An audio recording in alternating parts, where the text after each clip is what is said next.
तो hello Pokemon fans. तो आज के इस वीडियो में हम लोग बताने वाले हैं पोकेमॉन होराइजन्स के एपिसोड 46 के बारे में। और ये एपिसोड हिंदी डब में अभी तक नहीं आया है क्योंकि ये पोकेमॉन के होराइजन्स के सीज़न 2 में आता है, इसीलिए इसे बाद में रिलीज़ किया जाएगा। तब तक इसे पोकेमास्टर के आवाज़ में सुने।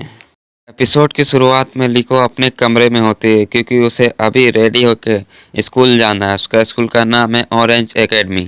इसके बाद हमें दिखाया जाता है पिछले एपिसोड से कंटिन्यू की बैक स्टोरी, जिसके बाद जो लिको, रॉय एंड डॉट है टेरास्टल की स्टडी करने के लिए ऑरेंज एकेडमी ज्वाइन की है। इसीलिए अब लिको अपने घर पहुंच जाती है अपने मॉम डैड से मिलने के लिए। वो अपने डैड के साथ मिलने के बाद उसके डैड रोने लगते हैं। उसके मॉम के साथ भी बात होती है। वो अपने मॉम को बताती कि मैंने कैसे कैसे एडवेंचर किए हैं वहाँ पे। अब लिको की मॉम चल जाती है अपने काम पे और लिको जाती है ऑरेंज एकेडमी ज्वाइन करने के लिए क्योंकि उसे टेरास्टल अभी सीखना है। अब लिको अपने स्कूल जाते जाते अपने दोस्तों के साथ मिलती है, रॉय और डॉट के साथ। देखती है कि रॉय और डॉट ऑरेंज एकेडमी के यूनिफॉर्म पहले से पहने हुए हैं। अब हमारे हीरोज चले जाते हैं ऑरेंज एकेडमी में, जहाँ पे वो जाके मिलते हैं वहाँ के प्रिंसिपल प्रोफेसर क्लेवेल से और चैंपियन गीता से। अब वहीं पे प्रिंसिपल उन लोगों को बताते हैं टेरेस्टलाइजेशन के बारे में कि कैसे कोई पोकेमॉन क्रिस्टल की तरह चमकने लगता है और उसके अंदर बहुत ज़्यादा पावर आ जाता है, पहले से ज़्यादा पावर आ जाता है। और वो ये भी बताते हैं कि पैल्डिया रीजन में टेरेस्टलाइजेशन एनर्जी बहुत ही ज़्यादा है, जिसके चलते हर पोकेमॉन टेरेस्टलाइज हो जाता है। इसीलिए हमारे हीरोज बहुत ज़्यादा एक्साइटेड हो जाते हैं टेरेस्टलाइजेशन सीखने के लिए। और प्रोफेसर बताते हैं कि तुम्हें टेरेस्टलाइजेशन सीखने के बाद पैल्डिया के जिम रीडर के साथ फाइट करना पड़ेगा, जो कि पूरे पैल्डिया में फैले हुए हैं। इसी के बाद वहाँ पे अब निमोना आ जाती है। वो लोग निमोना को देख के बहुत ज़्यादा एक्साइटेड हो जाते हैं क्योंकि वो लोग पहले भी निमोना के साथ एडवेंचर पे गए थे। वो लोग पहले से निमोना को अच्छी तरह से जानते हैं और वो निमोना स्टूडेंट काउंसिल की प्रेसिडेंट होती है, यानी एक मॉनिटर की तरह। इसलिए उसका काम बनता है ऑरेंज एकेडमी के बारे में एक छोटा सा इंट्रोडक्शन देने का। इसके बाद निमोना उसे स्कूल के वॉक अराउंड पे लेके जाते हैं, जहाँ पे वो मिलते हैं एलिट फोर के हैसल और रीका से, जो कि वहीं स्कूल में काम कर रहे होते हैं।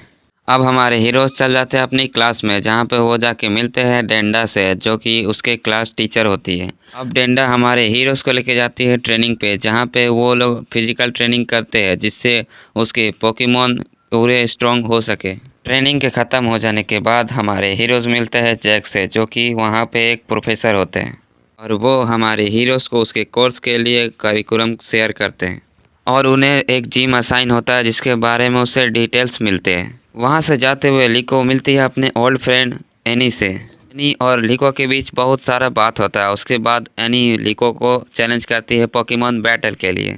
अब लिको तैयार हो जाती है पोकेमॉन बैटल के लिए और वो चुनती है अपने मियाउक्ली को, और एनी अपने पार्टनर पोकेमॉन डेफोर्ट को चुनती है। और स्टार्टिंग से ही उन लोगों के बीच जो बैटल है वो बहुत ज़्यादा इंटेंस हो जाती है और बहुत ज़्यादा इंटरेस्टिंग लगने लगता है। और वहाँ पे उसके बाद उस एकेडमी के प्रेजेंटर और प्रोफेसर उस बैटल को देख रहे होते हैं। अब ये बैटल लिको जीतना चाहती है, लेकिन उसे हार्ड लग रहा है इसे जीतना क्योंकि उसका जो डुओ वॉट है वो बहुत ज़्यादा स्ट्रॉन्ग है। लेकिन लास्ट में मियाकुली यूज़ करती है मैजिकल लीफ का, जिसके बाद वो जीत जाती है। और वहाँ पे जो सारे देख रहे होते हैं वो लिको से बहुत ज़्यादा खुश हो जाते हैं।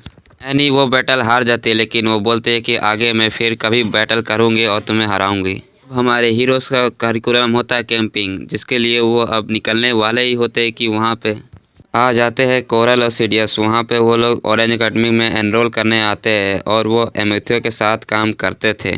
और वहाँ पे चार्ल्से दिखती है, जो कि एक्सप्लोरर्स के एडमिन हेड होती है और वो एकेडमी में काम कर रही होती है।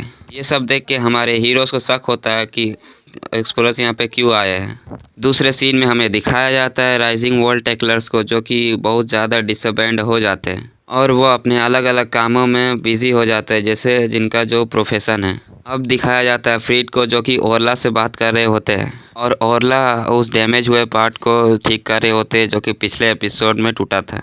थोड़ी सी बात करने के बाद फ्रीड वहाँ से चला जाता है अपने होटल में, जहाँ पे वो रूम में रह रहा होता है और दिखाया जाता है कि उसके पास 3 एनिसेंट पॉकीबॉल्स हैं। और इसी के साथ एपिसोड ख़त्म हो जाता है। Thank you for watching and subscribe.